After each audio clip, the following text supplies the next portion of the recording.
રાજકોટ શહેરમાં વધુ એક બ્રિજ બનવા માટે જઈ રહ્યો છે, જે એક બહુ જ ટ્રાફિકવાળો વિસ્તાર હતો. સતત વાહન ચાલકોને ત્યાં હાલાકીનો સામનો કરવો પડતો હતો. હવે જે બ્રિજ માટેની વાત છે, મને એવું લાગે છે કે બહુ મોટી સંખ્યામાં વાહન ચાલકો માટે આ રાહતના સમાચાર છે, કારણ કે ટ્રાફિક નિવારવા માટેની એ જગ્યા માટે બહુ મહત્વપૂર્ણ બ્રિજ રહેવાનો છે.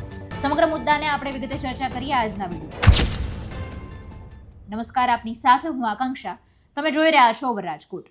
રાજકોટ દક્ષિણમાં પીડી માલવિયા કોલેજ સામેના ફાટક હેઠળ ઝેડ આકારના અંડરબ્રિજનો પ્લાન બની રહ્યો છે અને નજીકના ભવિષ્યમાં ઢેબર રોડના છેડે રાજકમલ પેટ્રોલ પંપ નજીકના ફાટકે પણ એચ આકારનો અંડરબ્રિજ બનવા માટે તંત્રએ વિચારણાની શરૂઆત કરી છે.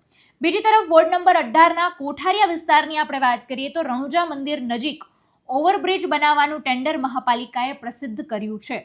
જોકે અગાઉ પણ ટેન્ડર જાહેર કરાયા બાદ બીજો પ્રયત્ન અત્યારે કરવો પડ્યો છે, જેના માટે 17 કરોડ જેટલા ખર્ચનો અંદાજ અત્યારે રાખવામાં આવી રહ્યો છે. અહીંનો પુલ માત્ર 8 મીટરનો છે, જે હવે 22 મીટરનો બ્રિજ બનાવવામાં આવશે.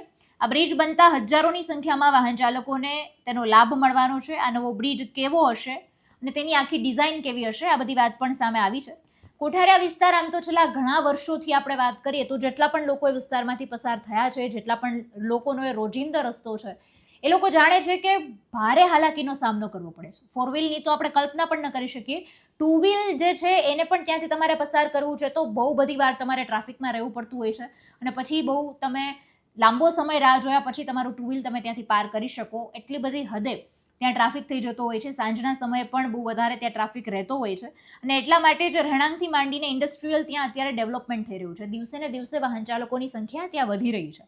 વોર્ડ નંબર 18માં કોઠારિયા મેઇન રોડ પર રણુજા મંદિર પાસેનો એક જે નાનો પુલ છે, કોઠારિયા મેઇન રોડના અમુક ભાગમાં ડીપી રોડ મુજબ 24 મીટરથી લઈને 45 મીટર સુધીની પહોળાઈ થઈ રહી છે, જેથી રણુજા મંદિર પાસે જૂના બ્રિજને કારણે બોટલનેક જેવી પરિસ્થિતિ ત્યાં ઊભી થઈ જાય છે, જેને લઈને બજેટમાં અને સમસ્યાના નિરાકરણ અર્થે બ્રિજ અંગેની જોગવાઈ કરવામાં આવી છે. આ બ્રિજ 3 ગણો પહોળો એટલે કે લગભગ નવો બનાવવાનો જ આખો અભિપ્રાય અત્યારે ચાલી રહ્યો છે. એટલે આ રીતે નવા બ્રિજ બનવાની વાત છે, તેને લઈને સમાચાર પ્રકાશમાં આવ્યા છે. સમગ્ર મુદ્દાને, ખાસ આ બ્રિજવાળા મુદ્દાને તમે કઈ રીતે જોવો છો એ કમેન્ટમાં જણાવજો.